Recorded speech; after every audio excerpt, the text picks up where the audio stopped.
ဒီနေ့2026ခုနှစ်ဧပြီလ28ရက်နေ့ကကမ္ဘာတလွှားကစစ်လုရှာပွဲရသတင်းထူတွေကိုတင်ပြပေးလိုက်ပါသည်။ဒီနေ့အထူးခြားဆုံးသတင်းကလည်းအနာဂတ်ကမ္ဘာလုံခြုံရေးထိပ်သီးဆွေးနွေးပွဲပဲဖြစ်ပါတယ်။အာရှပစိဖိတ်ဒေသတွေမှာတင်းမာမှုတွေရှိနေပေမဲ့ဒီနေ့မှာတော့နိုင်ငံကြီးတွေရဲ့ခေါင်းဆောင်တွေဟာ digital ငင်းချမ်းရေးအသက်သဘောတူညီချက်အသစ်တွေရယူဖို့ကြိုးပမ်းနေကြပါတယ်။အထူးသဖြင့်စိုက်ဘာတိုက်ခိုက်မှုတွေကိုအတူတကွကာကွယ်ဖို့နဲ့ပင်လယ်ရေကြောင်းကုန်သွယ်ရေးလမ်းကြောင်းတွေမှာလုံခြုံရေးပူးပေါင်းဆောင်ရွက်ဖို့ကတိကဝတ်ပြုခဲ့ကြတာဟာကမ္ဘာစီးပွားရေးတည်ငြိမ်မှုအတွက်အလားအလာကောင်းတစ်ခုဖြစ်လာပါတယ်။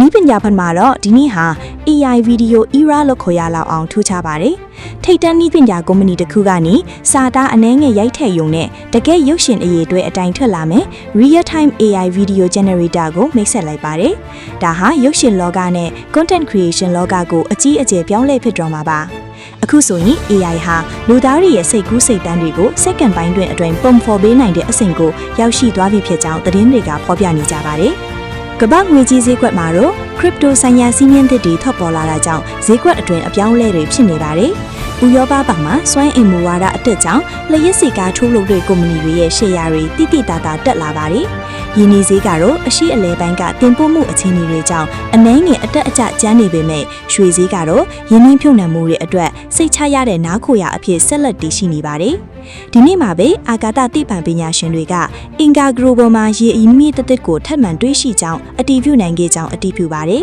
။ဒါဟာအနာဂတ်မှာလူတိုင်းအင်ကာဂရိုပေါ်အခြေချနေထိုင်နိုင်ရေးအတွက်ကြီးမားတဲ့ခြေလှမ်းတစ်ခုဖြစ်လာပါတယ်။တစ်ဖက်မှာလည်းကဘာကြီးပူလာမှုကိုတိုက်ခိုက်ဖို့အတွက်သမုဒ္ဒရာအတွင်းမှာပလတ်စတစ်တွေကိုစားသုံးနိုင်တဲ့အန်ဇိုင်းတစ်မျိုးကိုဓာတ်ခွေးလန်မှာအောင်မြင်စွာထုတ်လုပ်နိုင်ခဲ့ပြီလို့သိပ္ပံကြားနယ်မြေမှာဖော်ပြထားပါတယ်။အားကစားလောကမှာတော့ Champions League Semi Final ပွဲစဉ်တွေအတွက်ကမ္ဘာလုံးကရင်ခုန်နေပါတယ်။ဒီနေ့ညမှာကစားမယ့်ပွဲစဉ်ဟာကဏ္ဍကစားသမားကြီးတွေနဲ့မျိုးဆက်ကြီးကျယ်ပွင့်တွေရဲ့ထွေးတိုက်တွဲဆုံမှုဖြစ်လို့လက်မှတ်တွေဟာစံချိန်တန်းဈေးနှုန်းတွေနဲ့ရောင်းချနေရပါတယ်။ဖြိုဖီအီးဘက်မှာတော့ကမ္ဘာကျော် pop အဆိုတော်တူကသူ့ရဲ့ World Tour ဖြိုဖီအီးပွဲတွေကို Virtual Reality စနစ်ပါကြည့်ရှုနိုင်အောင်စီစဉ်လိုက်တာကြောင့်ပရိသတ်တွေအိမ်ကနေတင်ပွဲလေကောင်ရောက်တယ်လို့ခန်းစားနိုင်တော့မှာဖြစ်ပါတယ်။ယနေ့အတကထူးခြားတဲ့သတင်းတွေပဲဖြစ်ပါတယ်။နောက်ထပ်သတင်းတွေအတက channel လေးကိုစောင့်ကြည့်ပေးကြပါလို့မေတ္တာရက်ခံပါတယ်။